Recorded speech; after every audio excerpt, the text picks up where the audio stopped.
Abo, okay pala rito. Kung maganda ako.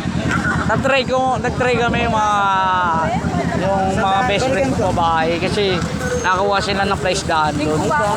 Tapos sabi ko, guys, testingin nga natin yung kaliskis doon sa may palengke. Masaya naman, ano rin.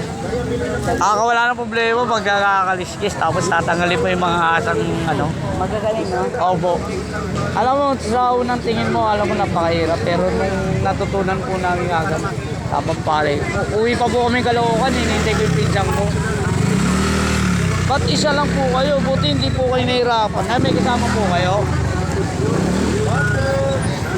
Bumili rin kayo bulaklak. Opo, konti lang po. Mga bukas pa po. Ulan, no? Magtitinda rin kayo. Nanay ko po. Ito po.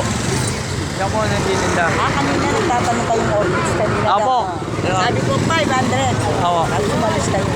Dito po kami sa suki namin kasi kanya-kanya yung suki po eh.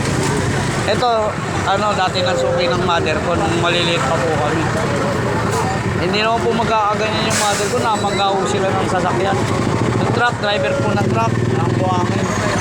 Hindi nga po nasunod yung pinag-usapan naming bus eh. Kasi natin. Ito, dami guys. Dadagsakan na. Nice.